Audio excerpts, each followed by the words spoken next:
اوكي الحين بثينا. تمام. طيب هلا وسهلا، السلام عليكم متابعينا، حياكم الله. راح نغطي اللايف الاعلان عن سوني A7 مارك 4 ان شاء الله. الصوت تمام، كل شيء مضبوط. انا احسب اني بثيت قبل شوي، بس انه ما طلع البث، ما ضغطت بث، فالظاهر الحين امورنا طيبه. يلا بدأ الاعلان.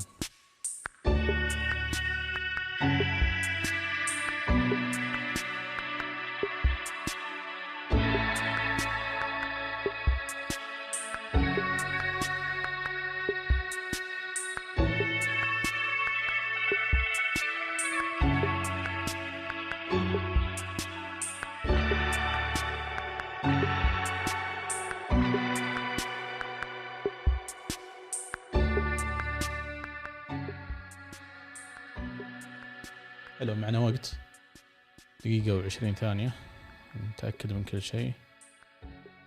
افتح الرابط هنا.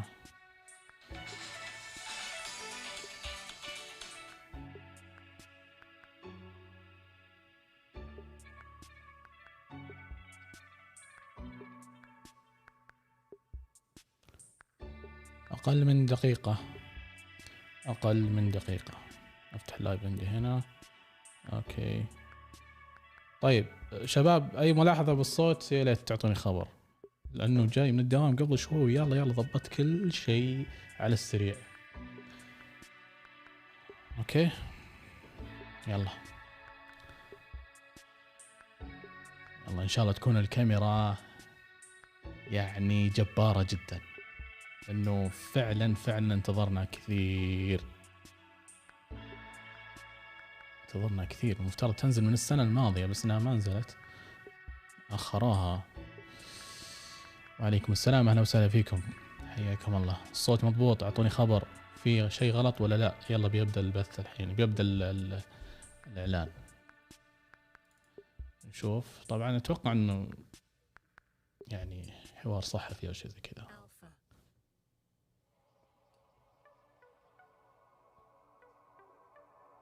The wonder of nature. Unforgettable scenery. Once-in-a-lifetime encounters. Loved ones and cherished relationships. The people and things that matter to us. Those special places and moments.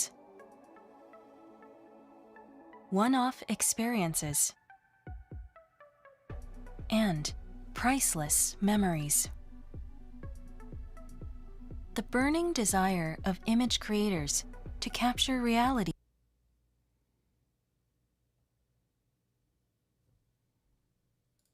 as it is, with the expression they desire, and to communicate it even to people far away, making all that possible.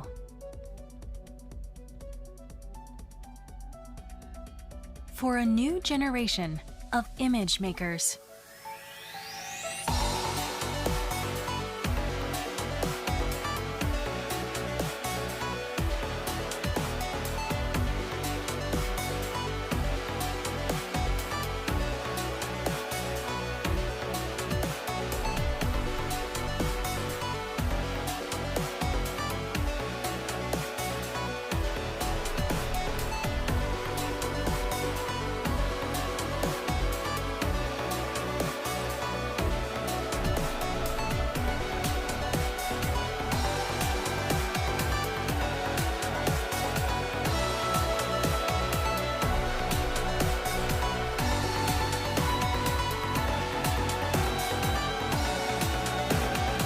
Beyond basic.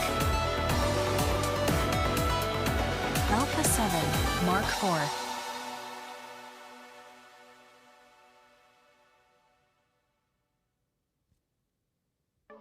العظيمة. Taking picture quality to the next level with high resolution and outstanding expression. The newly developed 33-megapixel image sensor delivers high-resolution performance. Using the 33-megapixel resolution to express fine details and textures of subjects, as well as smooth gradations. Noise is well controlled, despite the high pixel count, thanks to the back-illuminated sensor structure. The wide dynamic range allows great expression flexibility during RAW development. And the 10-bit HEIF still image format is also available. 10-bit. The adoption of the latest Beyond's XR engine delivers the high speeds and the latest image processing algorithms developed on the flagship model, the Alpha 1. The range of imaging expression includes smooth skin textures together with fine detail and outstanding color reproduction. Additionally, Creative Look provides 10 preset selections to create desired image moods, هذا أكثر شيء متحمس and users للكرياتيف can لوك. enjoy further creative innovation by deploying their own custom looks أعتقد based مع on those. الكرياتيف لوك الموضوع صاير نفس The new الآيفون. Beyond's XR brings يضبط لك كل superb شيء. autofocus algorithms and real-time processing. Focal plane phase detection autofocus points cover a wide area at high density for increased autofocus extent, speed, and tracking performance. Even subjects with complex or unexpected motions are tenaciously tracked. Optimization of the focal plane phase detection autofocus also allows quick and accurate focusing when in AFS mode. The latest autofocus algorithms allow focusing in AFS mode down to EV-4 low light conditions. The detection of human eyes has been significantly improved, even with partially obscured 30% faces. تحسنت. Real-time eye autofocus for animals موضوع is الفوكس على also العين. provided, allowing continuous subject tracking in real time, even if the face turns left and right, or up and down. Real-time eye autofocus can now also detect bird eyes. طبعا من زمان Even الكاميرات under the فيها difficult conditions آية فوكس typical على of الحيوانات bird كذا، بس إنه motions, يقول تحسنت with يعني framing أكثر. changes as birds abruptly take off, or in fast flight, a high level of tracking is maintained. Real-time tracking is now available. If the autofocus on button is pressed, tracking will start instantly, regardless of the camera's autofocus setting. Seamless integration with real-time eye autofocus allows more accurate tracking without losing moving subjects. Real-time tracking during continuous shooting is now possible at apertures up to f/22. This hugely increases the possibilities for continuous shooting with a teleconverter. Continuous shooting is possible at up to 10 frames per second. 10 The فريمات combined بالثانية. performance of real-time ممتاز. eye أهم شيء إنها autofocus فوق and 8. real-time tracking ensure that you never miss decisive moments. ممتاز جدا. Increased buffer memory capacity allows uninterrupted continuous shooting. Writing speed has also been significantly shortened, allowing the immediate restart of shooting. Alpha is not just about the camera. The integrated design includes the lighting system, with communication between camera body and genuine Sony flash units delivering stable lighting, and expanding the opportunities for visual expression. If genuine Sony flash units are connected to the Alpha 7 Mark IV, it can calculate appropriate flash illumination levels by pre-flashing for each frame, even during high-speed continuous shooting or when brightness changes. In combination with the camera's face detection, it's possible to achieve the optimal light intensity and white balance for ideal brightness and color when shooting portraits. Now, we are announcing 2 new robust, easily operable, powerful flash units that extract maximum performance from the Alpha cameras. جديدة. على أساس إني جربت The القديمة Alpha 7 يعني. Mark IV advances not just stills, but also movies to the next level. هنا الموضوع المهم. Thanks to the new Beyond's XR image processing engine, many of the same formats are available as on the Alpha 1 and the Alpha 7S Mark III.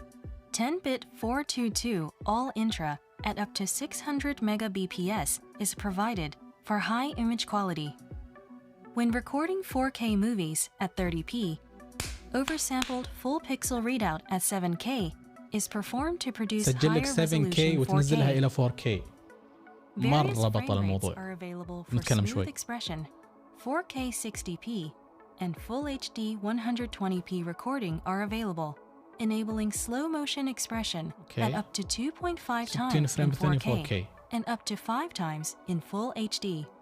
ما فيها 4K 120 The فريم بالثانية. S-Cinetone, which produces highly regarded skin tones in cinema-line cameras, makes achieving cinematic look easy. السينتون هذا موجود في ال Not only FX3 is it simpler to perform وبرضه color في matching with S-Cinetone equipped A7iv cameras, Mark III. the 10-bit 15-plus stop dynamic range S-Log3 also matches with professional movie cameras, عليكم السلام، أهلا making وسهلا. post-production easy when shooting with multiple cameras.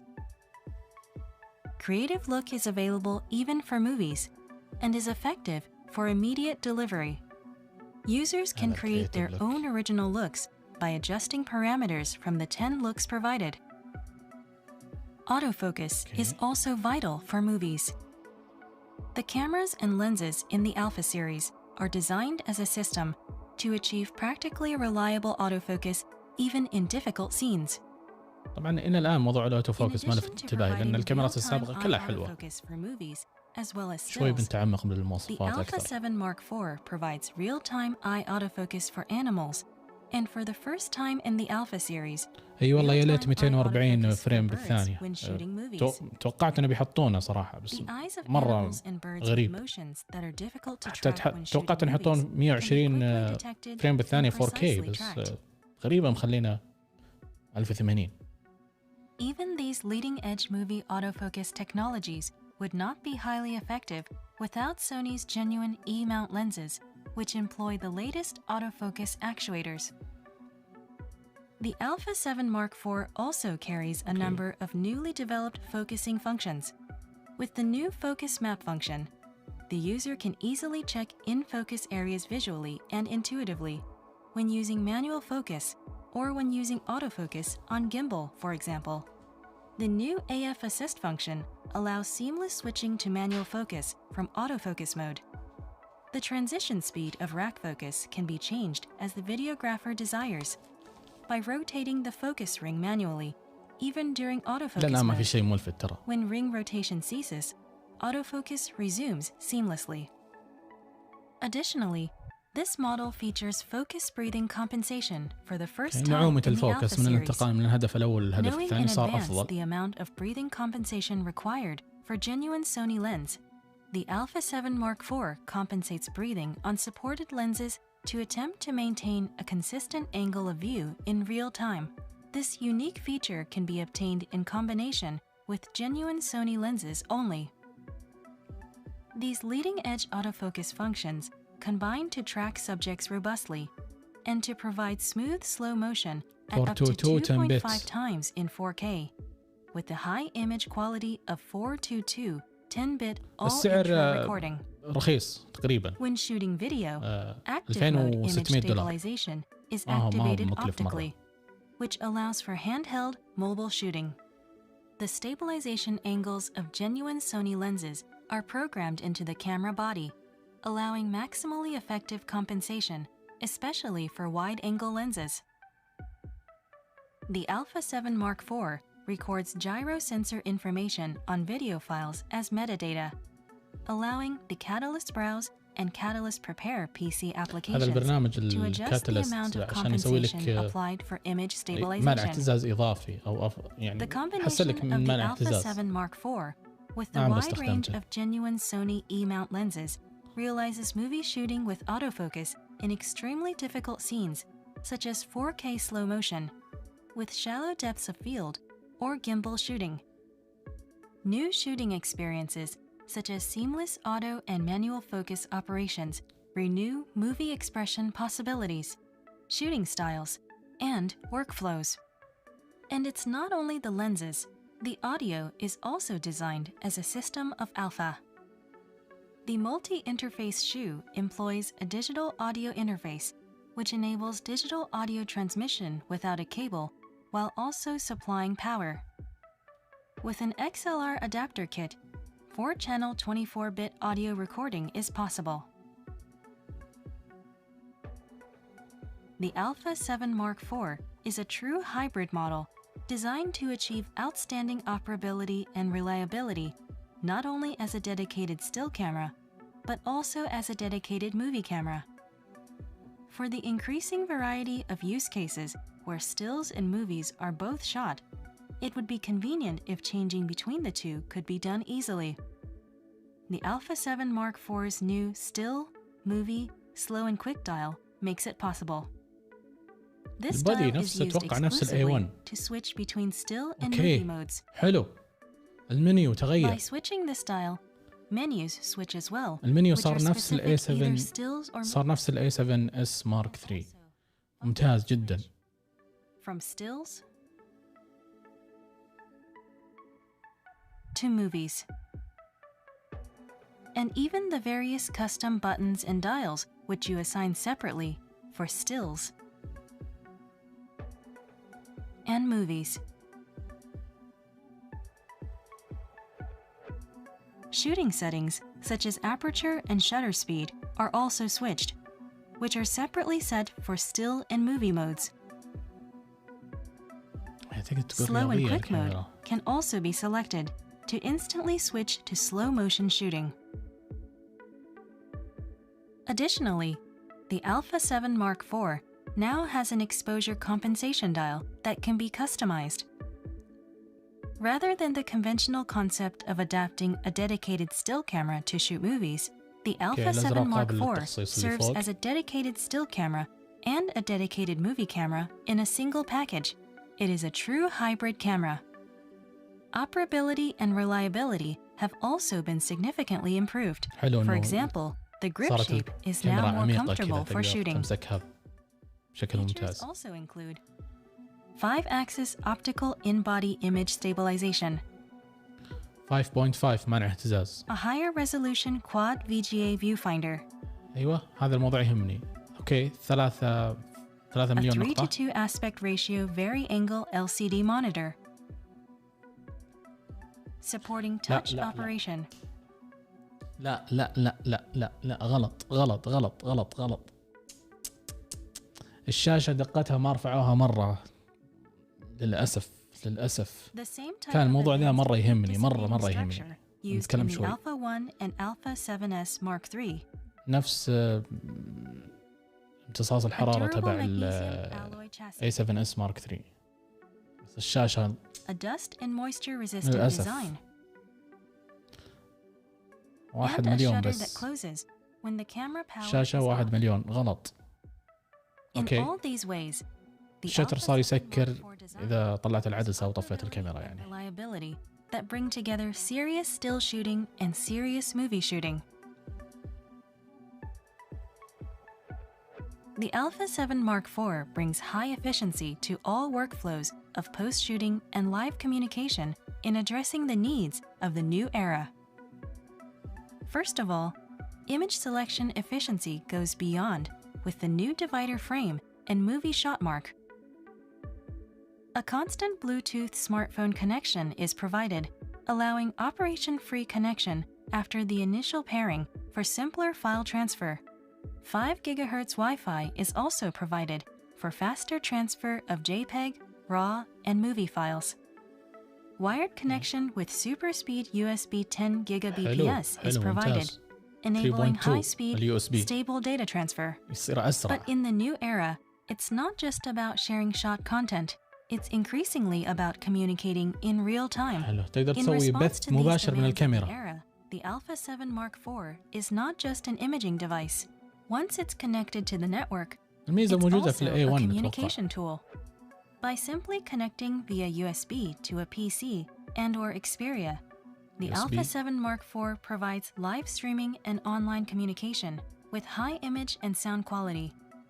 Also, internal recording can be performed simultaneously for archiving or redistribution. To improve the realism of live communication, the Alpha 7 Mark IV packs the resolution and bokeh of full frame with high image quality and outstanding autofocus, and a wide variety of available lenses. Creative look and soft skin effect create an ideal impression in live video streaming to clients, friends, and other viewers. soft skin mode نفس الموجود في زي V1 تعدل لك على نعومة البشرة. overturns established concepts about photographic equipment. opening up a new era of image experience. Beyond basic.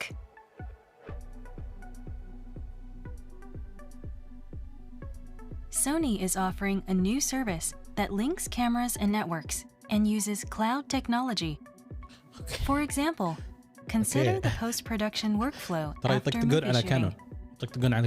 This workflow usually requires time and effort, but with Sony's new cloud service, AI Video Editing Studio lets you automatically perform initial editing in the cloud using AI technology, allowing creators to focus on more creative tasks. This cloud service gives creators more post-shooting freedom. Sony's cloud services have the potential to transform the lifestyle of creators.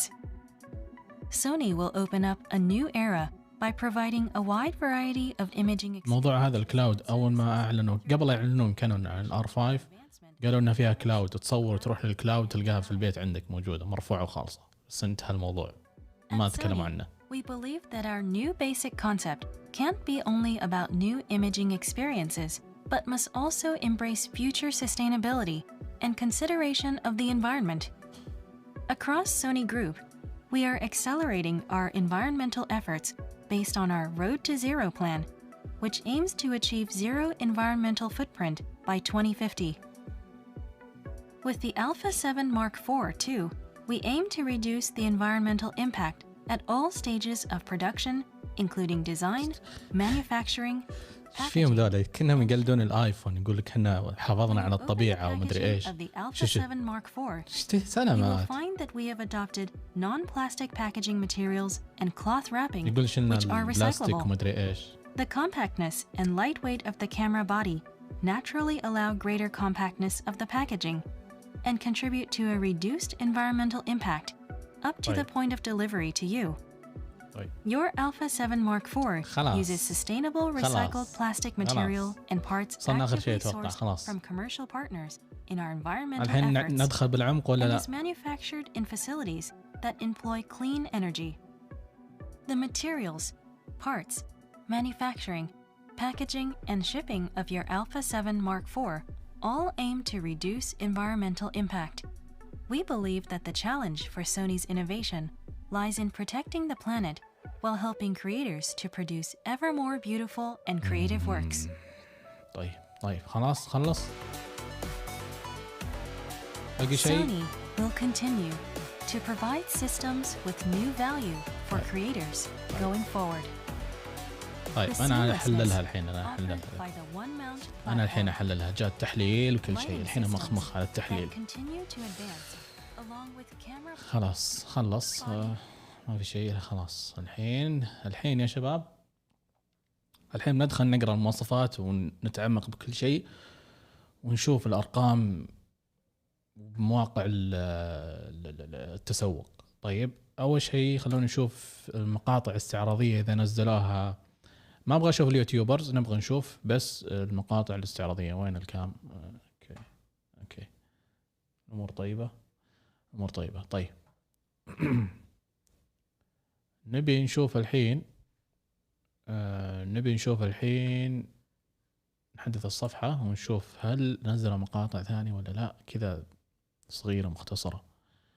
introducing 6 أتوقع كلها شفناها خلاص. هو نفس الاستعراض ما يحتاج نشغله مرة ثانية. فعلى طول خلونا نخش صفحة مين دقيقة.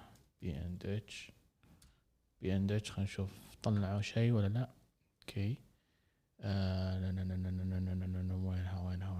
وينها A7iv شوف سعرها كم وكل شيء. وينها؟ لا تقول لي ما نزلها. لا تقول اي حلو الله وانا طيبة. طيب اوكي يلا اسئلتكم بقراها بعد شوي، اكتبوا لي اذا في شيء. عموما الحين نشوف السعر 2498 $2500 كم تطلع؟ $2500 ضرب 9375 ريال زائد 15%، 1400 زيادة صارت 10700. يعني قل بتكلفنا هنا موجودة في السعودية اتوقع حدود 11000. طيب والله الصورة كذا مرعبة. يلا بسم الله نقرأ المواصفات يا شباب، نقرأ المواصفات. سبيك. طيب 33 ميجا بكسل زي ما شفنا، جي بي جي رو HEIF، هذه الصيغة الجديدة. 14 البت نفس الكاميرا السابقة، 14 بت كلها في الصور. منع اهتزاز 5 محاور. اوكي. عندنا هنا الايزو نفس السابق 204، بس اكيد انهم حسنوا موضوع الايزو، يعني صار النويز اقل اكيد، بس ما ذكروا. صح الظاهر انهم ما ذكروا موضوع الدول جين. دول جين شو اسمه؟ دول جين IS او شيء زي كذا، يعني نفس موضوع A7S Mark 3 اذا طلع فوق الظاهر 128,000 الايزو تصير اصفى من 6000 وال 7000 والاشياء هذه، ففيها ترددين بالنسبه للايزو، فما الظاهر انه ما ذكروا الشيء هذا. عموما نشوف الحين الشتر 8000 الى 8000. اوكي. وش بعد عندنا هنا؟ الاكسبوجر ما يحتاج نعرفه. وايت بالانس اللي هو كالعاده موجود فيه كل الوايت بالانس. كونتينوس شوتنج 10 فريمات بالثانيه، 10 صور في الثانيه تاخذ لك 33 ميجا بكسل، 828 فريم رو انليمتد فريم، ما ادري ايش يقصدون، الظاهر بالرو تصور باستمرار يعني، بس انه 10 فريمات بالثانيه 30 ميجا بكسل. اوكي. الفيديو. اوكي. هنا نجي مواصفات الفيديو. يقول لك فيها 4K. زين. فيها 4K 24 فريم بالثانيه و50 فريم بالثانيه و60 فريم بالثانيه. ممتاز. وعندك على 420 نفس الحكايه اتوقع، نفس الحكايه عندك. اوكي. الى 60 فريم بالثانيه على 4K 20. وعندك 4 هذا وشو 422. اوكي 422 10 بت عندك 24 فريم و25 فريم و30 فريم و50 فريم و60 فريم. اوكي 240 تو 600 ميجا بت. اوكي هذا بيصير حجمه كبير مره. اوكي حلو تمام. اهم شيء فيها 60 فريم، ما قالوا انها في ليميت في حراره في شيء، ما اتوقع ان شاء الله ما فيها شيء. طيب الفول اتش دي 24 فريم الى ايش فيه الى كم؟ فول اتش دي من 24 الى 60 فريم بالثانيه. معليش الظاهر ان الموقع غلطان ولا ايش السالفه؟ لحظه شو السالفه؟ اتوقع الموقع غلطان، يمكن ما حطوا 120 فريم بالثانيه. ليش؟ ما اعرف. طيب نروح للتسجيل الخارجي. هذا تسجيل خارجي، يعني اذا تركب شاشه خارجيه تسجل عبر شاشه اوتوموس.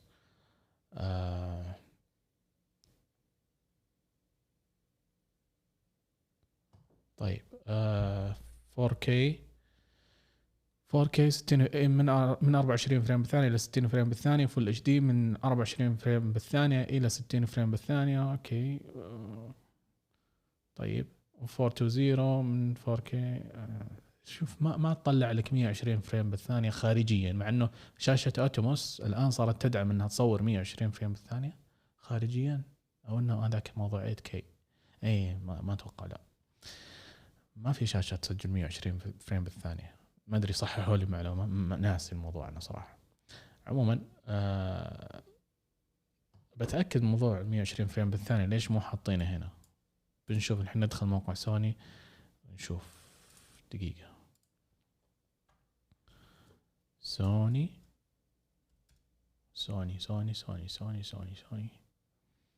وينك يا سوني؟ سوني، نخش على موقع سوني. وين سوني؟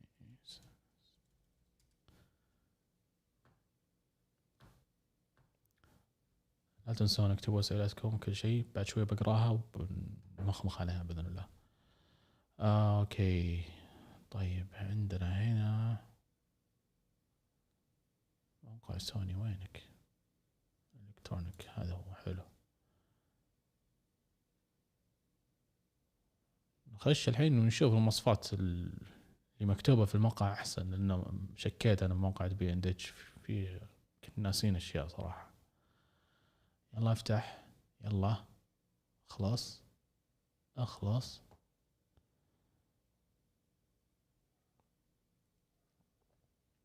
علق موقع سوني، من الضغط عليه علق، بعد يفتح. أخلص، أخلاص، علق.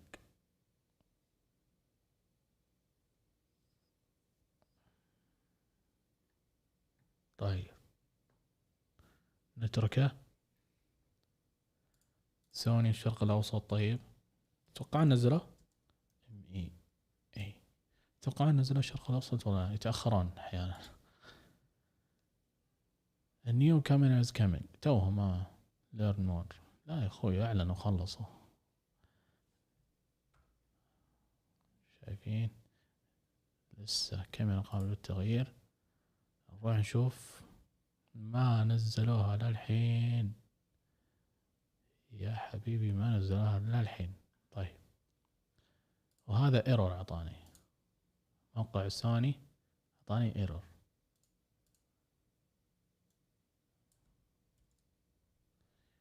يلا يلا،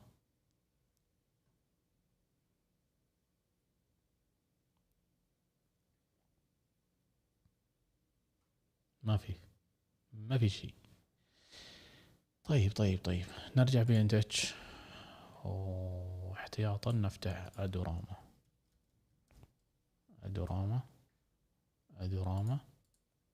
افتح يا ادوراما.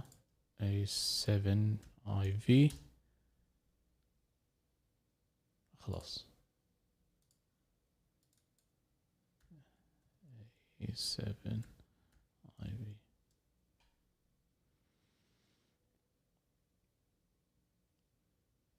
برضه ما نزلوها. نرجع لموقعنا. ها فتح، حلو، اخيرا learn more. طيب نقرأ المواصفات هنا احسن. specification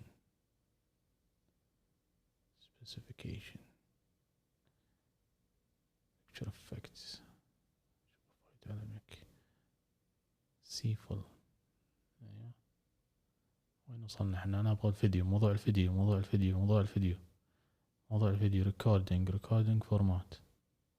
لا مو هذا ولا هذا، حتى هذا مو واضح.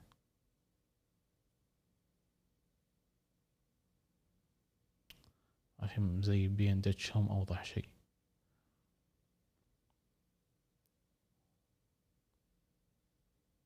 يا اخي وين 120 فريم بالثانية؟ سلامات. موفي ريكوردينج 4K، حلو ممتاز، جينا. اوكي 60 فريم بالثانية، كل شيء واضح عندكم ولا لا؟ 60 فريم بالثانية. طيب زي ما قلنا 60 فريم بالثانية 4K، خلاص كل شيء قريناه. 24. وعندنا نبي يا جماعة 120 فريم بالثانية ما نشوفه، والله ما نشوفه. وينه؟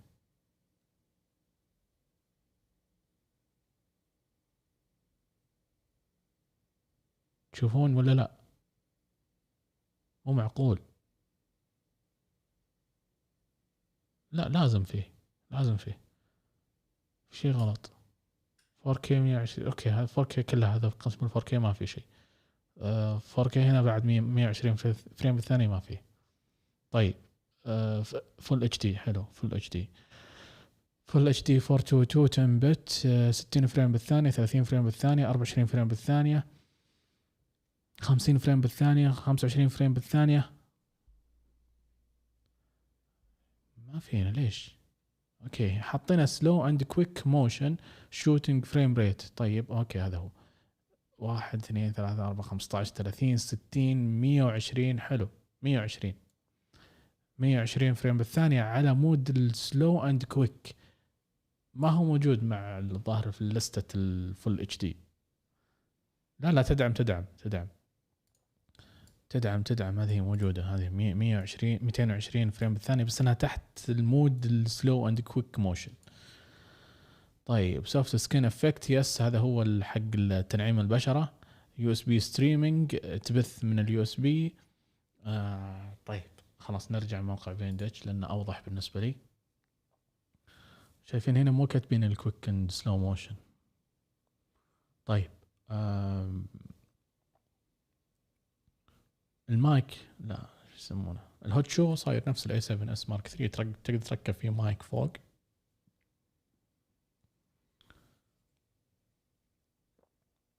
لايف ستريمينج زي ما قالوا. اوكي، ايش في بعد عندنا؟ فيس ديتكشن 759 نقطة فوكس، ما ادري ايش هذه. اوكي، الاوتو فوكس سنسيتيفيتي من -4، يعني 4 وقفات. لو كانت صورتك 4 وقفات بالماينس تقدر تاخذ فوكس، يعني بالظلام. كويس يعني، ممتاز. الكترونيك او ال دي. طيب يا جماعه هنا نوقف، معلش هنا نركز، لانه موضوع الشاشه اهم شيء. موضوع الشاشه نكبر قبل لا اتكلم عنه، نقرا المواصفات ذي. ترى موضوع الشاشه يا جماعه في السوني الله انه اهم شيء، لانه في الاي 7 مارك 4 اي 7 مارك 3 أسوأ شيء فيها كان موضوع الشاشة. موضوع الشاشة يا جماعة سيء جدا إلى أبعد الحدود. 900 ألف نقطة، أسوأ شاشة ممكن تشوفها. أنت تصور بشكل صحيح، كل شيء تمام، تجي تشوف الصورة بالكاميرا تشوفها كذا في شيء غلط، في شيء مو حلو، ما تطرب عينك.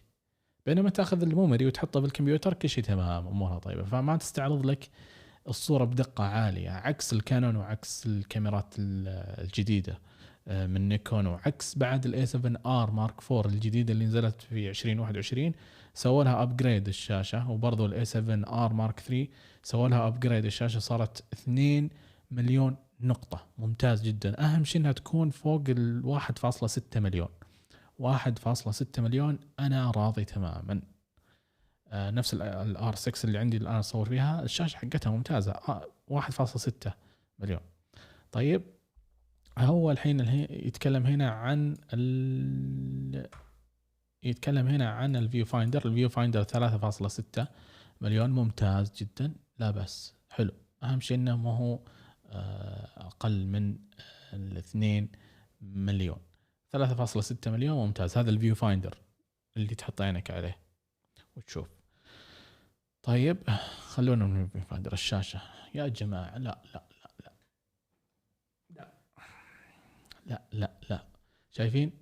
شايفين يا جماعة؟ والله العظيم اني مصدوم.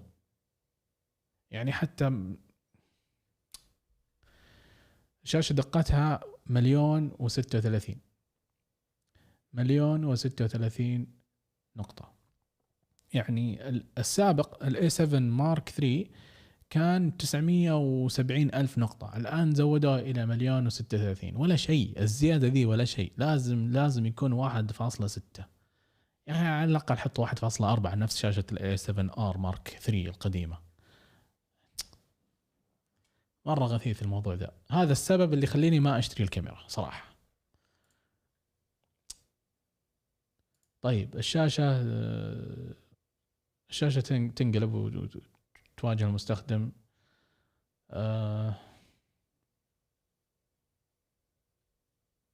فلاش مو شيء مهم، ما في شيء مهم هنا. طيب تاخذ SD كارد. لحظة، هذا ما ركزت فيه.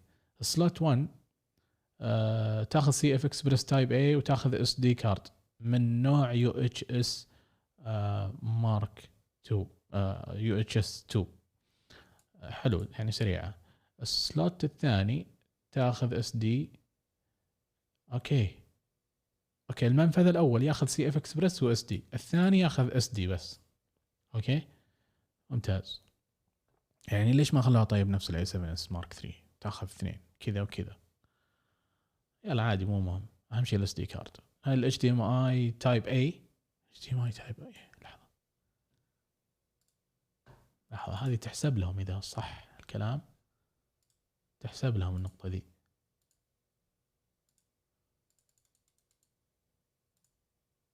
يا سلام يا سلام يا سلام يا سلام، بطل.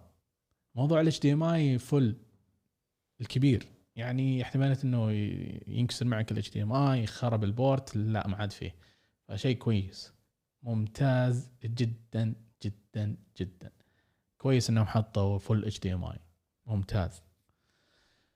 اوكي طيب ليش حاطين مايكرو USB-C USB مايكرو USB؟ ايش يبي فيه USB-C خلاص؟ شيء قديم، يمكن عشان التريجر ما ادري وش اسمه ذا، اذا بتصور بتريجر. طيب نرجع نقرا المواصفات. اوكي وين وصلنا؟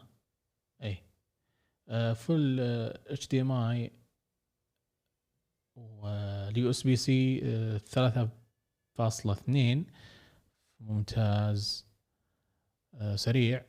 طيب عندنا هنا وشو؟ اوكي الصوت، الميكروفون والصوت موجود، خلاص ما عاد في شيء. بس موضوع الحرارة ما ادري عنه. وزن البودي 658 جرام، خفيفة، اخف من الاول، اتوقع كانت الاول 700 جرام. خلاص البطارية نفس البطارية الأولى اللي هي 2280. ممتازة البطارية، ممتازة جدا البطارية حقتهم. زين الحين خلينا نوقف، معليش انتهينا كذا. الحين نقرأ تعليقاتكم ونشوف بعد شوي، بعد ما نقفل بنشوف المراجعات حقت اليوتيوبر. طيب تتوقع ممكن يضيفونها بسوفت وير جديد؟ وش تقصد؟ وش كنت تقصد 120 فريم ولا تقصد 200؟ تقصد 240 فريم بالثانية؟ لا ما اتوقع بيضيفونها، خلاص لأن اعلن اعلان رسمي والمقطع واضح يعني. لا ما راح يضيفون 240. هم زين اضافوا اصلا 120 فريم بالثانية وحاطينها بعد في المود ثاني. بس والله صدموني ليش ما حطوا 4K 120 فريم بالثانية يا أخي، شيء غريب، شيء مرة غريب. طيب مع المميزات لازم سعر خطير يفرض مستوى منافسة. تكلمنا عنه 2000 وكم، 2500 $2500. طيب المنيو وطريقة التبديل من فوت الفيديو سلو بعد حلو. اوكي المنيو ممتاز انه مغيره. اوكي لمس الشاشة صدق ما نتكلم عنه، بس اتوقع انه ممتاز، لا يعني ان شاء الله جيد نفس ال A7S Mark 3. ليش مو أولد؟ اي والله ليش مو أولد الشاشة؟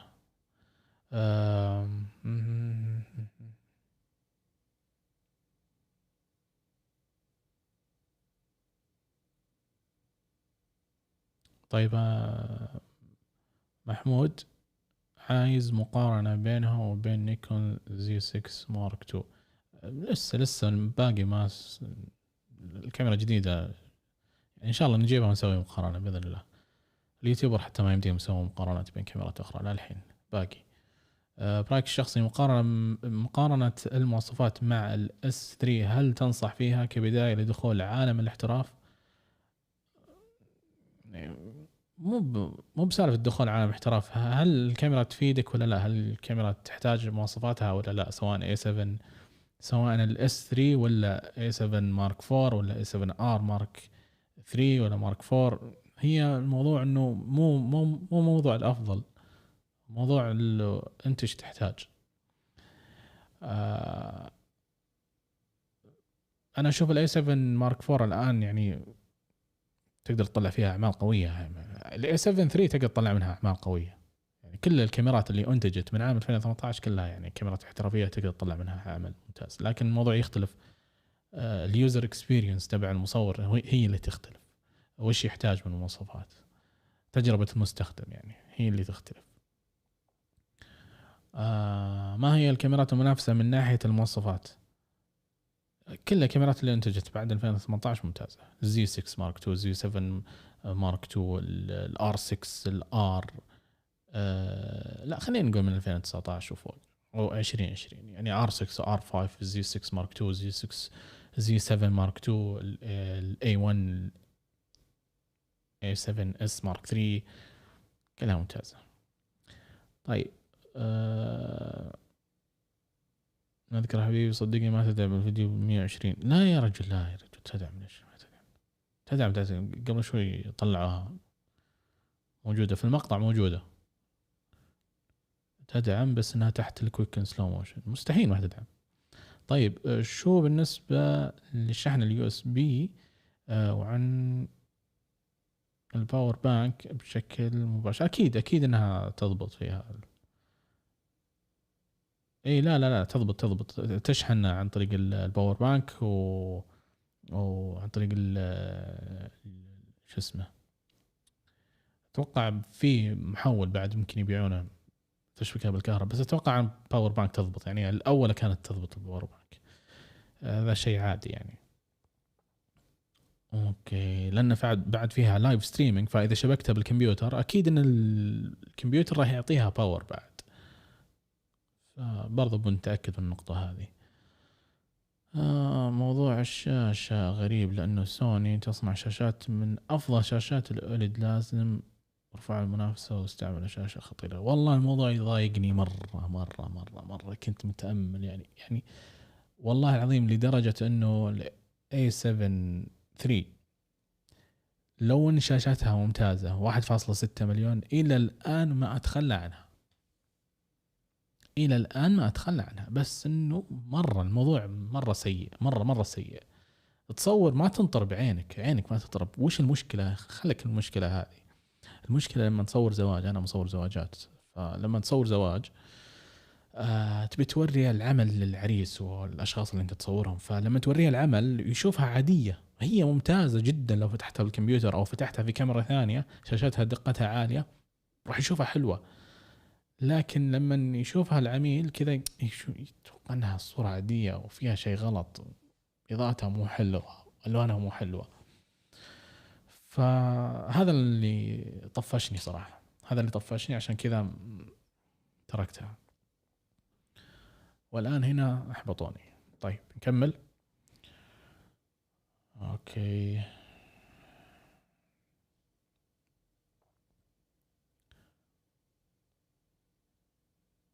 طيب الله يعطيك العافية. تشوفها خيار أفضل من ال A7R Mark 4؟ لا ما أتوقع. لا لا ما أتوقع، لأنه ال A7 Mark 4 يعني معلش كم ميجا بكسل؟ 60 60 أو 65 شيء أوفر يعني. بعدين ال A7R Mark 4 نزلوا منها نسخة جديدة في 2021، وال A7R Mark 3 نزلوا منها نسخة جديدة. إيش صار بالنسخة الجديدة؟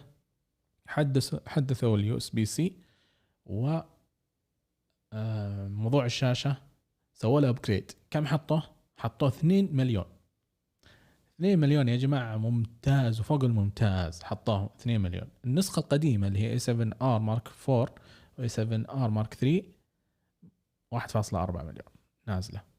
ف A7R Mark 4 محدثين الشيء هذا، خذوا بالكم النقطة هذه. اوكي شاشة محبطة. اي والله شاشة محبطة. تتوقع يزيدون عدد الفريمات في التصوير يا اخي ايش فيه نص الكومنت مختفي. ايوه، تتوقع يزيدون عدد الفريمات في التصوير بتحديث؟ لا وانا اشوفه تمام ترى، يعني 10 فريمات اوكي تمام. يعني لو زادوا كذا بينافسون يعني بينافسون نفسهم، بيخربون على ال A1، بيخربون على الكاميرا الرياضية. فهذه انتري ليفل، دائما الاي 7 3 واي 7 2 كلها انتري ليفل. اي 7 مارك 4 مخلي لها برضو انتري ليفل عشان بعد يخلون السعر منخفض، مع انه والله ما اشوفه منخفض السعر، يعني حدود 10,000 ريال. 10,000 ريال يعني في كاميرات افضل للامانه. يعني عندك الار 6 الان اقدر اشتريها بادي بس 9,500 هنا في السعوديه، 10,000 ريال في السعوديه، وفيها كل شيء وممتازه. اللهم بس يعني مسألة الحرارة هي اللي فيها شوية متعبة، بس انه ممتازة زي ما تشوفون. انا استخدمها الان اموري طيبة، جالس ابث منها، والوانها ممتازة، بادي تصميمه حلو، تقدر يعني مسكته مريحة. ما ادري صراحة، موضوعهم غريب الاي 7 سوني، موضوعهم غريب مع الاي 7 مارك 4. طيب كان اللايف قاعد يقطع صح؟ دقيقة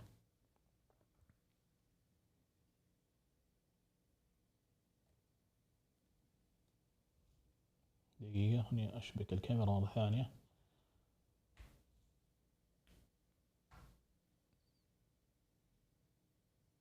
لحظة، طفي الكاميرا شغلها. ترى مطولين بالبث، ما عندنا شيء.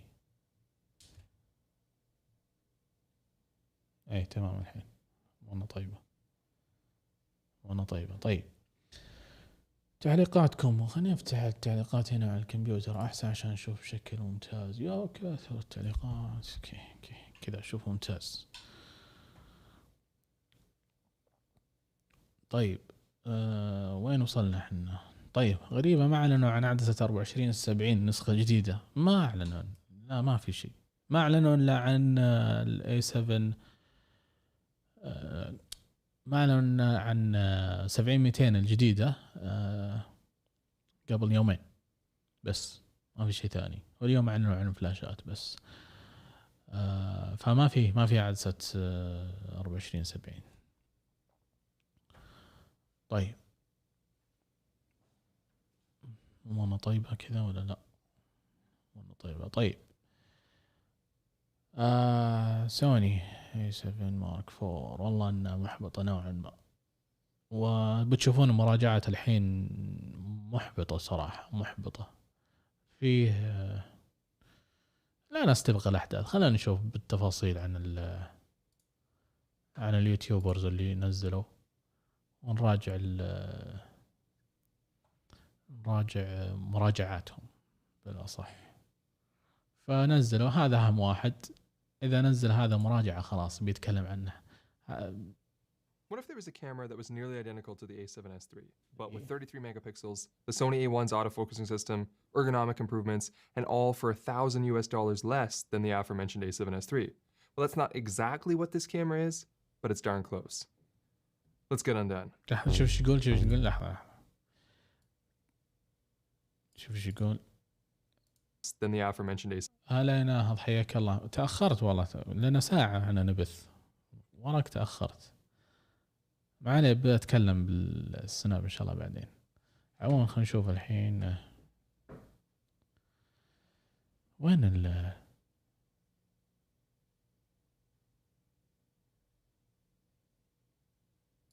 A7S III. Well, that's not exactly what this camera is, but it's darn close. Let's get undone.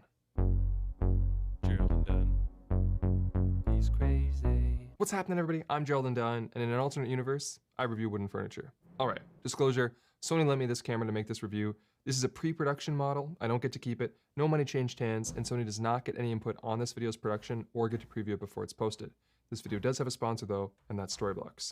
Normally when you do camera reviews, you talk about all the strengths of a product and then balance that with the drawbacks. This time I'm going to flip it and start with my complaints about this otherwise nearly perfect camera. 4K 60 has a crop. Recently I made a video with Josh. دقيقة ورا الشاشة صارت سوداء. معليش خربطنا. طيب اوكي. listing all the things we خلنا نشوف ايش قالوا في البداية. $1,000. اوكي خلنا نشوف ايش قال بالبداية. What if there was a camera that was nearly identical to the A7S III, but with 33 megapixels, the Sony A1's autofocusing system, ergonomic improvements, and all for $1,000 less than the aforementioned A7S III. Well, that's not exactly what this camera is, but يقول انه مشابه لل A7S Mark III بس يقول مو بالضبط مشابه لها. it's darn close. Let's get undone. He's crazy. What's happening, everybody? I'm Gerald Undone, and in an alternate universe, I review wooden furniture. All right, disclosure, Sony lent me this camera to make this review. This is a pre-production model. I don't get to keep it. No money changed hands, and Sony does not get any input on this video's production or get to preview it before it's posted. This video does have a sponsor though, and that's Storyblocks. Normally when you do camera reviews, you talk about all the strengths of a product. 4K 60 has شباب ترى مطولين باللايف ها. اللي فاضي يجلس، اللي مو فاضي الله يستر عليه. انا بحل المقطع هذا معكم. بنشوفه مع بعض مدة 19 دقيقة كل شوي بنوقف يعني بنطول. فبتابع وانتوا تابعوا معي. الحين بيتكلم عن 4K 60 فريم بالثانية وكروب، كاتب كروب هنا شايفين زي ما تشوفون تحت كروب. خلينا نشوف فيها كروب ولا لا. 60 فريم بالثانية. has a crop. Recently I made a video with Josh Yo listing all 4K 60 has a crop. Recently I made a video 4K 60 has a crop. Okay. Video with Josh Yo listing all the things we wanted in the A7 IV, and while Sony did achieve pretty much all of them, I suggested perhaps they should keep the resolution at 24 megapixels and work instead on achieving an uncropped 4K 60 and reduce rolling shutter. Instead, we have 33 megapixels and a cropped 4K 60 mode. Now that APS-C crop does have decent rolling shutter performance, which you can also enable at other frame rates if you so choose. However, the regular full frame modes for 24, 25, and 30p are all doing a full 7K oversampling, which while it creates a very sharp image, has terrible rolling shutter performance. But this is where it gets interesting. If you're the current owner of an A7 III, يقول لك إذا حولتها ل APS-C يعني حولتها للكروب اللي هو سوبر 35 الرولينج شتر لما تتحرك من اليسار لليمين لما تتحرك من اليسار لليمين في الكروب يكون مضبوط عادي ما في رولينج شتر عالي بس لما تحولها فول فريم بتلاحظ الرولينج شتر. لاحظوا أنا وقفت الصورة شايفين كيف مايل رولينج شتر في الفول فريم يعني بدون كروب يقول لك سيء. اوكي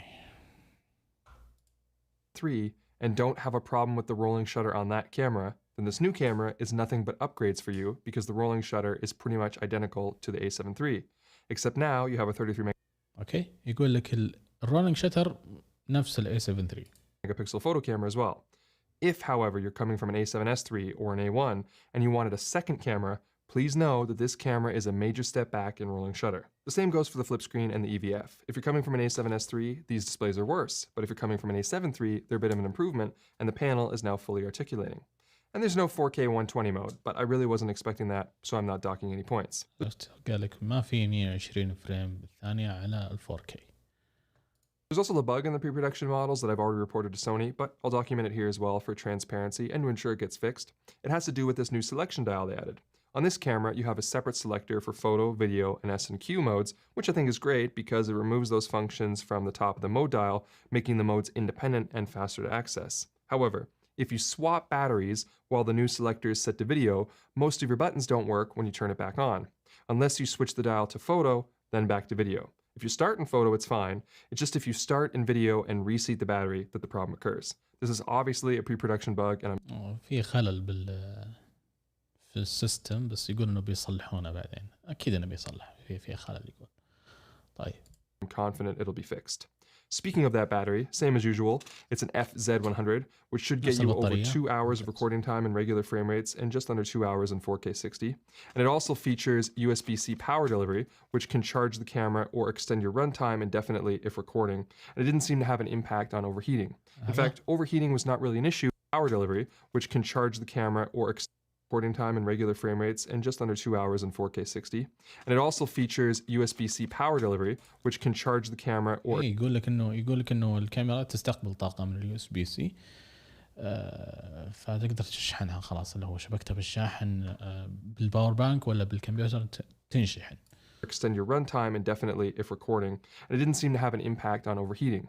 In fact, overheating was not really an issue in any reasonable scenario I tried. If you follow the standard practice of opening the screen up, keeping it clear from surfaces, and setting the auto power off temp to high, I don't think you'll experience overheating on this camera in moderate temperatures or regular studio use in any of the modes, even 4K 60. In fact, I recorded for 3 hours in 4K 60 with USB power provided before getting bored and shutting it down. I will say that يقول لك صور 4 ساعات على 4K ما عانى من مسألة الحرارة، بس انه 4K ترى انه 4K 60 فريم بالثانية كروب.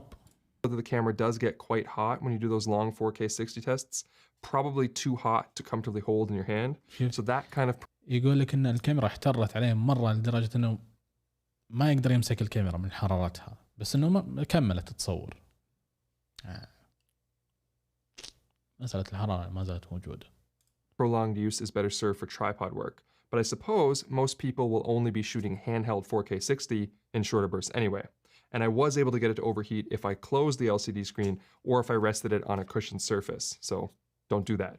The only other difference physically I could spot between this camera and the A7S3 is they've changed the exposure compensation dial into a multi-use one that can be programmed in the menu. So you can set it to EV if you want, but it can also be set to ISO or white balance now. يقول لك الزر هذا تقدر تمنمجه خلاص. This is great and it's had a noticeable impact on handling. And they've added the closed shutter option from the A1 when you turn the camera off to keep dust off the sensor during lens swaps. Big fan of that function. We're getting the same new menu system from the A1 and A7S3, including the additions like S-Cinetone, and even the variable shutter option from the A1, which lets you fight off flicker in video mode by using a slightly adjusted shutter integer, similar to SynchroScan on the Panasonic cameras. But this camera also has new features that aren't in those other two bodies yet. And I say yet because Sony, you better be adding these to the more expensive cameras, especially the A1. Those features include animal eye tracking and video, which work quite well in my tests. It might not be as good as human eye detection, but it's respectably sticky and performed well. The only time I ran into issues was when there were 2 cats in the frame. It didn't seem to know who to track in those situations, but the regular autofocus picked up the slack there and the shot was still fine. And the autofocus speed was good, so overall I'm happy. This was using the new 70-200 Mark II, by the way. The autofocus and video on this camera is Sony's best, right up there with the A1, which will be a huge upgrade for A7 III users. And you can also leverage the touch tracking as well, which will be new to A7 III users, but familiar to S3 and A1 owners. Another new menu option is a lens correction for focus breathing. It only works with certain lenses, mainly those G Master Primes that I gave such a hard time for their terrible focus breathing, like the 35mm f1.4 or the 50mm f1.2. It works by knowing the extent of the breathing and then applying a crop to hide any of that breathing while shooting. Basically, you end up with a tighter shot that doesn't breathe. It's extremely useful and again is something I want to see added to those other 2 cameras as well, along with the Animal Eye AF. There's also this new thing called Focus Map, which gives you a color-coded display of what's in front of focus on the focal plane and what's behind, but I find it busy and hard to look at and don't really care to use it. When it comes to image quality, I already mentioned that you're getting a 7K oversample in the full frame modes, but due to the increased resolution of the sensor, you're also getting a slight oversample in 4K 60 as well, around 4.6K I believe, giving this camera the sharpest image and video available for Sony, save for the 8K mode on the يقول لك هذا أحد كاميرا موجودة في سوني بسبب إنه تصور 7K وتنزلها إلى 4K، يعني تضغط البكسلات. شيء كويس، هذه نقطة تحسب لها. A1. This oversampling also reduces the impact of noise in your low light scenes, which contributed to this camera scoring a 12.8 in my dynamic range test with Imatest and the Xala 21. This is using the new, more challenging scoring method that Cine D helped me with, and in that it actually scored about 1/3 of a stop better than the A7S3, putting it right in line with the A1, which again is a huge upgrade for an A7 III owner. I was actually quite impressed with the noise performance on this camera. If we move through the ISO range in S-Log3, which starts at a base of ISO 800, we can see the second native ISO kick in at 3200 and then remain impressively clean up past 12,800. I'd feel comfortable using this camera as high as 25,600 in many situations. However, at 32,000, it completely falls apart, but still overall very impressive. And the color matches nicely with the A7S3 and A1 as well. As usual when you're dealing with يقول انها جيدة في الايزو، يقول انها جيدة بس ما فيها نفس ميزة ال A7S Mark III اللي هي الدول جين ايزو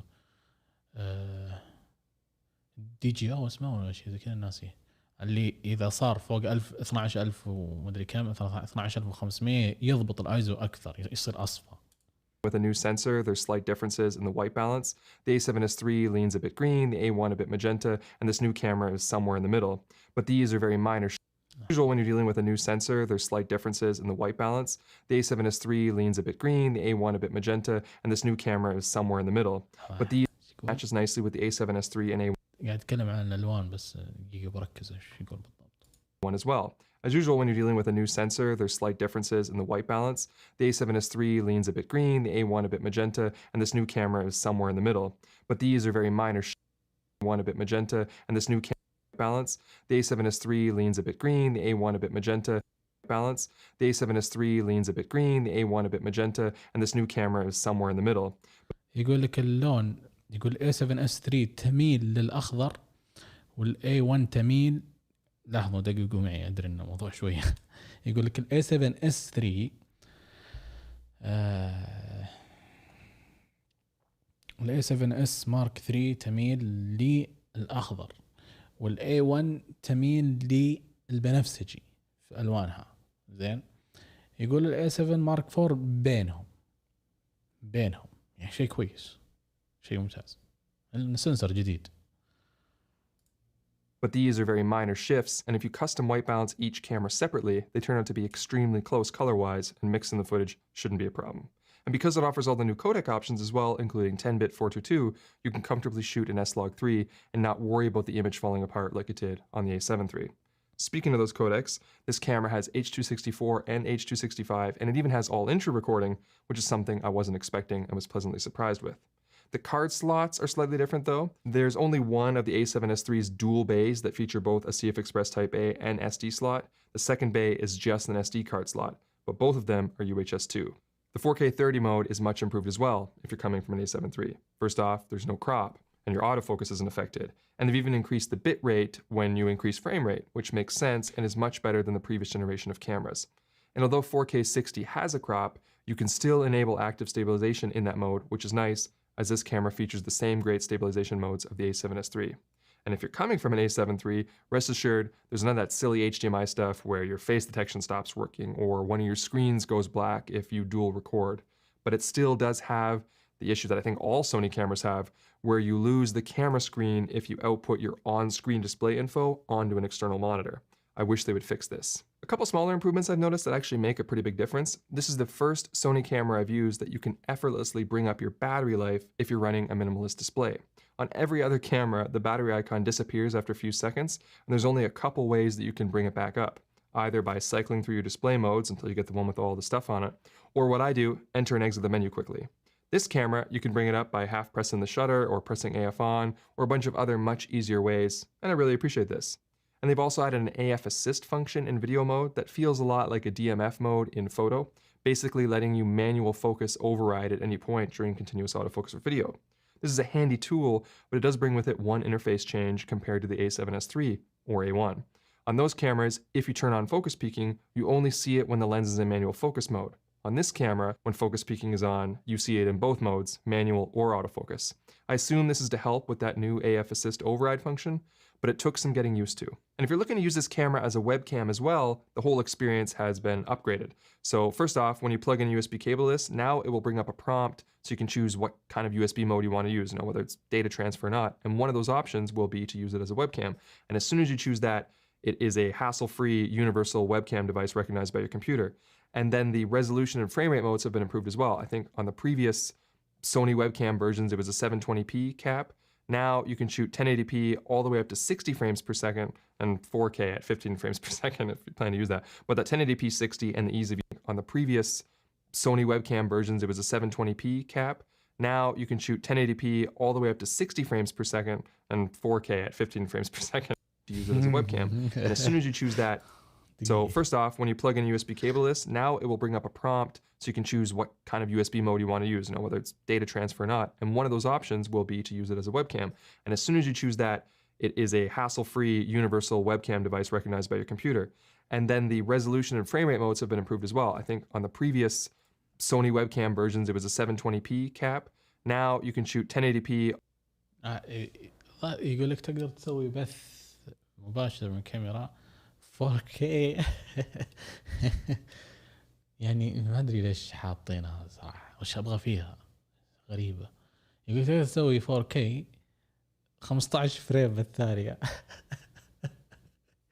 15 فريم بالثانية و 4K وفول اتش دي 60 فريم بالثانية. ما صعب اسوي بث مباشر 60 فريم بالثانية. يعني 24 فريم بالثانية. انا اسوي بث الحين 24 فريم بالثانية. ما يتحمل جهاز البث انه فوق ال 24، بيبدا يقطع وكذا. بس انه غريبة وش يبي بال 15 فريم بالثانية مرة ما ادري ايش يبي 4K على 15 فريم بالثانية. اصلا البث ما يبث 4K. ما يتحمل. انا لو احط كاميرتي الحين 4K ما تشوفونها 4K، تشوفونها 1080، ما يطلع لك 4K. طيب هنا 30 فريم بالثانية وهنا اوكي. ليش ما في 24 فريم بالثانية على البث؟ ما اقدر ابث 24 فريم بالثانية. غريبة. USB ستريمينج. لا محادين الموضوع يعني. حادين الموضوع مرة. 720 الدقة 30 فريم بالثانية. يا اخي حط لي 1080 24 فريم بالثانية. 27 24 فريم بالثانية. 720 24 فريم بالثانية. في شيء غريب.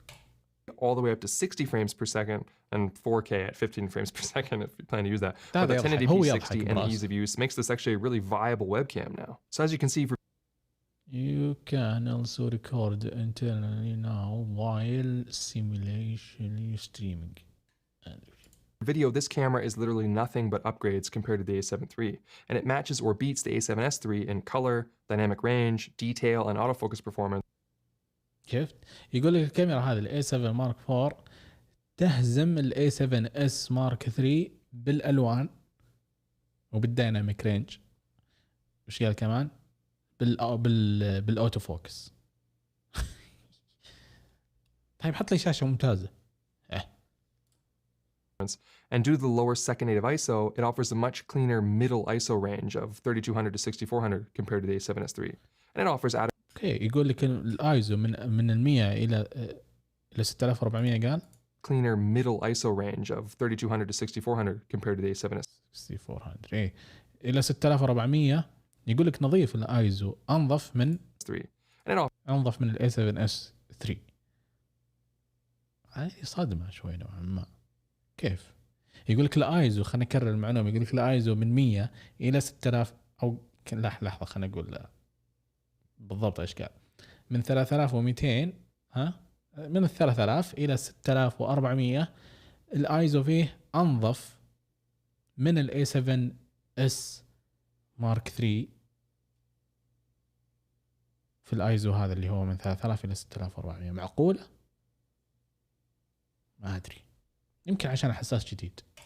Offers added versatility with an APS-C crop mode. The only areas where the A7S III takes back big wins is in the high frame rate modes, which are uncropped and go all the way to 120p on that camera, and of course in the rolling shutter, which is terrific on the A7S III and kind of lousy on the A7 IV, which of course had me a bit worried about the vlogging capabilities of this camera. So earlier this week I took it out for a vlog test, and here's how that looked. I've got the camera set up with an ND on because we're going to go outside. I've got the ISO set to auto ISO, and I've put exposure compensation to plus 1.7 stops because we're shooting an S-Log3, and I think that usually gives you the best balance between, noise reduction, and I also have auto white balance on. This is the 20mm Sony 20mm f1.8, and I've got the camera's focus breathing compensation turned on. So it's a little bit tighter so that the 20mm doesn't focus breathe. And it's doing a really good job of that. Stabilization right now is just set to standard. I'll switch it to active a little bit later on. So I'm just going to walk through the studio and see how it adjusts to the changing exposure and white balances. Over here, I'm being lit by just some, household tungsten colored fixtures, and the ISO jumped up to 10,000. And then I'm going to jump through here and go through the studio, which is daylight balanced. And we're getting about a 2500 ISO because again I have a 2-stop ND on while on the variable. And then if I walk over here, I'm going to be lit by a window which should have kind of a cooler light today, and it's ISO 3200, and this is window light from outside. Now let's go outside and see how it works. Okay, so we're outside now, and I've got vlogging position where you could have fantastic live sides moving to this camera, but if you have the extra money, camera. Now since I spent most of my time fantastic were there, but the box is in the link in the description below. So reviewing that footage, it was better than I expected. The rolling shutter issues were there, but the improved stabilization I think did make a difference compared to how these types of shots used to look on the A7 III. But I'll leave that final opinion up to you. What I can say though is that if you never had a problem with rolling shutter on the A7 III and enjoyed vlogging with it, there's nothing but upsides. جاي يذكر الموضوع الرولينج شاتر فيها سيء مو مثل ال A7S Mark III يعني الرولينج شاتر نفس ال A7 III إذا تحركت بشكل سريع يسار ويمين يتبين معك. Moving to this camera, but if you have the extra money, I still think the A7S III is the ultimate vlogging camera. Now, since I spent most of my time testing the video features of this camera, I'd like to throw to someone who had more of a chance to inspect the photo capabilities of the A7 IV. So let's see what portrait photographer Miguel Quiles has to say. Thanks, Gerald. There's a lot to talk about with this new camera when it comes to the photography side of this conversation. If you are coming from the A7 III, there's a lot to love with the new A7 IV. First would be the improved ergonomics. I found the original A7 III to be a little uncomfortable to hold for. هذا يمدح مسكتها كمصور فوتوغرافي يمدح مسكة الكاميرا يقول إنها مريحة في اليد. Long periods of time, mainly due to my pinky not really having anywhere to comfortably rest. Because of that, I would end up using a battery grip anytime that I use the A7 III, since it improved the ergonomics considerably. With the A7 IV, it has the same body style that I love from the Alpha 7R IV and the Alpha 1, which gives you a bit of a chunkier battery grip. This new body style was the first in the A7 lineup where I didn't run out and buy a battery grip right away, since I was able to comfortably hold the camera in either landscape or portrait orientations. The next thing that really stands out to me with the A7 IV is the benefits that come with the inclusion of the new Beyond's XR processor. This new processor that was introduced with the A7S III and the Alpha 1 gives you access to some awesome benefits that photographers will enjoy. Things like improved real-time autofocus tracking could be a game changer for portrait photographers, especially those who rely on the eye autofocus feature like I do. Using wide area continuous autofocus with some of Sony's latest lenses really show how far mirrorless technology has come. Shooting portraits on location and in a studio at a variety of apertures gave me solid results. When you can leave a camera to take care of the technical side of taking a photo, especially when it comes to focusing, it's gonna open you up to focus on the more creative elements that can make a photo really stand out. I've been able to use Sony's cameras for over 6 years now, photographing people with a wide range of skin tones. When the A7R IV came out, there was something about the colors that, I don't know, that felt different than any other Sony camera that I had used up to that point. Skin tones in my RAW files look richer and they seem to require a little bit less work in post-production, and I'm seeing the same benefit here with the A7 IV. شايف يقول لك موضوع البشرة صاير أفضل، ألوان البشرة صاير أدق وأفضل، حتى إنه ما يضطر إنه يعالج كثير من لون البشرة عكس الكاميرات السابقة. فواضح إنه الألوان فيها تحسنت بشكل كبير أفضل. Depending on the type of photography you're into, this benefit alone might be worth the upgrade. These days I mainly use the Alpha 1 as my main stills camera, so I'm a bit spoiled when it comes to my expectations of what a stills camera can do. With that said though, I think that photographers get many of the benefits in the A7 IV that the more expensive A1 offers. Things like the improved buffer speeds, faster and more accurate autofocus, the inclusion of the faster CF Express Type A card slot, the improved JPEG engine, and color science overall. You're really going to see the performance increases when you pair up the A7 IV with some of the newer lenses like the Sony 70-200 GM version 2 and their 50mm f1.2 GM. All of the benefits that I mentioned earlier with the increased 33 megapixel resolution and smaller file sizes compared to the R4 and the Alpha 1 make this a great value for anyone that's looking to get into full frame photography without compromise. The original A7 III really set the standard for what a basic full frame camera can offer, and here they definitely step things into a whole new territory. If you want to hear more about using the A7 IV for stills, and specifically portrait photography, come check out the full video on my YouTube channel. Big thanks to Miguel for providing that segment. Make sure you check out his video when you're done here. So I have played around a little bit with the photo mode on this camera, and I did notice a couple differences when compared to the A1 that will be familiar to A7 III users. The shutter is loud again when on mechanical mode. I forgot how loud these shutters were. I've become accustomed to the new flagships, I guess. But I also like how they've got, and I did notice a couple differences when compared to the A1 that will be familiar to A7 III users. The shutter is loud again when on mechanical mode. I forgot. نقطة مهمة هنتكلم عنها، نقطة مهمة جدا بتكلم عنها بوقف الفيديو وبتكلم عن النقطة هذه. لحظة نشبك الشاشة هذه، لحظة كان راجع لكم دقيقة.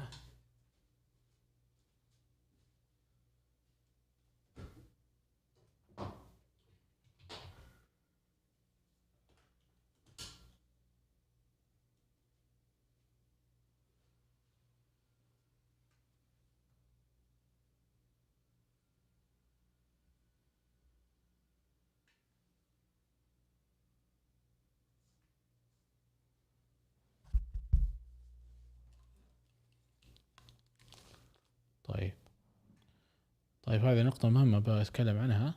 يقول لك الشتر صار صوته أعلى، رجع صوته صار عالي، فهذه نقطة مرة مهمة. أول كنا نستانس إنه الكاميرات صار الشتر فيها صار منخفض، لكن للأسف طلع الموضوع سيء إنه الشتر يكون منخفض ونازل صوته نفس ال A7، نفس ال R6، الكانون R6 والكانون R5. صوت الشتر منخفض، ف اللي حاصل انه بس انت يا المصور جالس تسمع صوت الشتر. ف يعني ذاك اليوم واحد من الشباب اخذ الكاميرا وجالس يصورني، فجالس ما اسمع صوت الشتر، فاحساس غريب انه في شخص قدامك ماسك كاميرا بس انه ما تسمع انه قاعد يصور، بس جالس تشوف ومضة الفلاش. فنفسيا ما تفاعلت مع المصور، وهذا انا مصور. فبرضو لما كنت اصور مناسبات الاحظ الناس كذا ما هم مرتاحين، لما يحسبونك كأنك تضحك عليهم، ما انت قاعد تصور، لانهم مو جالسين يسمعون صوت الشتر. نفسيا مو هم مرتاحين كذا، ما في شيء غلط، كيف قاعد يصور ما في صوت شتر؟ فللاسف سيء الموضوع. كنا نعتقد انه ميزه، بس انه سيء الموضوع للامانه. فاي كاميرا بتنزل بالمستقبل صوت الشتر فيها عالي انا بنبسط عليها. فالزد 9 اللي بتنزل من نيكون ممكن اشتريها واحول من الكانون الى نيكون بسبب صوت الشتر انه يكون عالي. انا ما جربت الار 3 من كانون، ما ادري صوت الشتر فيها عالي نفس ال1 دي اكس مارك 3 ولا لا، ما اعرف، لانه كان فيها صوت الشتر صاير رقمي يطلع من السماعه. فانا ابغى اي كاميرا الان صوت الشتر فيها عالي، حتى او عندي تكون الحريه انه خليه منخفض او عالي. فلما انا بصور ابغى اللي قدامي يسمع صوت الشتر حتى يتفاعل معي.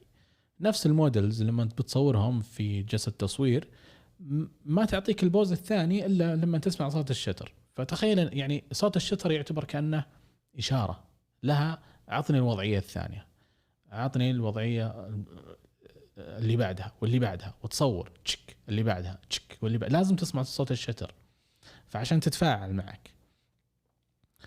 نفس الموضوع في المناسبات، للأمانة مزعج الموضوع، مزعج، ونوعا ما الموضوع يعني شوية يعني ما هو فخم لما تصور والأشخاص اللي حواليك ما يسمعون صوت الشتر. طبعا إذا كنت في اجتماعات وإذا كنت في أماكن مغلقة صامتة كذا تقدر يعني شيء مناسب إنه يكون صوت الشتر منخفض جدا أو ما له صوت، حلو ممتاز جدا. بس في مناسبات يعني ولا في جلسة تصوير كذا ممتاز إنه ينسمع صوت الشتر، لازم يكون واضح كذا، يضرب يرجف رجف شكا. يلا نكمل. Forgot how loud these shutters were. I've become accustomed to the new flagships, I guess. But I also like how they've gone back to separating the mechanical shutter from the electronic front curtain and from the silent shutter mode on this camera. On the A1, those first two are combined. I prefer having them as separate options, and I like how they did that here. Of course, expectedly, the drive speed isn't as fast on this camera as the A1. This camera tops out at 10 frames per second, regardless of the shutter mode. I've also enjoyed having the flip screen for low shots in portrait orientation, which is something that I can't do too well on my A1 and that I've kind of missed. Summarizing this camera is difficult. I've been spoiled. I have an A7S III and two A1s. That's not a flex, that's just me pointing out that my opinion is probably warped. This camera doesn't offer me much that I don't already have, and in some cases it's just plain worse. I don't even have my original A7 III anymore. But I know a few things. I know that many of my viewers found the A7S III too expensive, or they could afford it but wanted more of a photography emphasis for that money. I know that when I reviewed the Panasonic S1, which is also $2,500 US, the same price as this new camera, I said that the S1, which also has a crop in 4K 60, was just one Sony autofocus system away from being the perfect camera for a lot of people. And finally, I know that if you're someone like me who got the A1 to get 8K oversampled footage for locked off tripod shots at lower ISOs, but that wanted the versatility of using that camera for high resolution stills with great autofocus when needed, someone for whom rolling shutter and 4K 60 doesn't play that big of a role, then this camera could actually easily replace both of my A1s, saving me $4,000 each. And on top of that, I'd gain the focus breathing correction, which is useful for this type of video. In fact, I'd even say that if you need good autofocus and shoot on a tripod, this camera offers the best image quality you can get for the money right now, period. So my summary would be the A7 IV, while not quite perfect, is a huge upgrade over its predecessor, worthy of its increased price tag, and in many practical usage scenarios, has enough tools to supplant even the flagship A1. But that's going to be it for me. I hope you found this video entertaining, or at least helpful, and if you did, make sure to leave the old thumbs up and consider subscribing if you haven't already. But if you did not find this video helpful or entertaining, try setting the play. اللي بعده هذا أنا شوف نفسي كيف تشوفوني. Well, not quite perfect Allah. is a huge upgrade over its predecessor. طيب اوكي نكمل ولا خلاص البث صار أطول بث سويته في حياتي. أتوقع كذا خلاص في مراجعات ثانية كثير. هذا مسوي بث مباشر، هذا بعد خلاص شوفوا المقاطع راح أذكركم، هذا بعد ممتاز. فبنشوفه. اوه الماك الجديد يا جماعة، الماك الجديد اوف الماك الجديد شيء مرعب من الآخر. الماك بوك برو الجديد والله شيء يستاهل. بس ما نبي نطلع برا الموضوع. خلاص كذا نكتفي. تكلمنا عن الكاميرا. الفاينل ثوت يعني الرأي الأخير.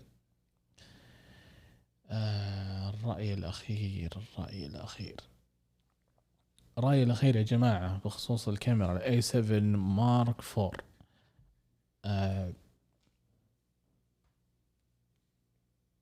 محبطة نوعا ما لي أنا مستواي متقدم وأبغى شيء متقدم ينفعني. ملاحظاتي قوية. يعني تهمني مسكة الكاميرا، تهمني ألوانها، تهمني لما أصور وأشوف الصورة وأوريه للعميل، لأن أنا مصور تجاري ماني بهاوي، فيهمني مرة المواصفات العالية. فنوعا ما يعني هي ممتازة لعامة الناس، حتى المحترفين ممتازة، بس أنا دقيق بزيادة. أنا أعترف أنا دقيق بزيادة ويهمني أشياء كثيرة. تجربة المستخدم عندي أنا مهمة جدا. ما أنا محبط من هذا النوع، خصوصا والله بمشي كل شيء صراحة. لو بس قالوا الشاشة دقتها 1.6 مليون، بس أنهم خلاها 1 مليون، مرة سيء الموضوع. هنا الموضوع سيء. عموما يعطيكم العافية، ما قصرتوا. اللي يحضروا اللايف، أطول لايف أسويه ساعة كاملة. أي شيء تحتاجونه قبل لا أقفل ولا لا، لأنه أشوفكم ساكتين وكذا تتابعون بصمت.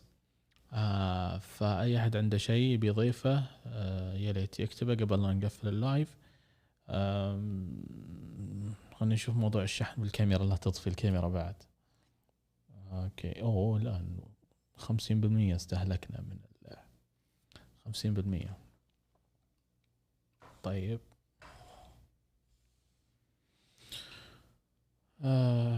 خلاص كذا امورنا طيبة. يلا يا جماعة يعطيكم العافية ما قصرتوا. شكرا لحضور اللايف ونلقاكم ان شاء الله في لايف اخر ونسوي فيديوهات باذن الله الفترة القادمة. معليش انا ساحب على اليوتيوب لانه عندي تصوير كثير اعمال تصوير كثيرة فعشان كذا منقطع عن اليوتيوب. يلا انزل مقاطع او انتج مقاطع لان ما عندي وقت. يلا في امان الله يعطيكم العافية ونشوفكم قريبا في فيديو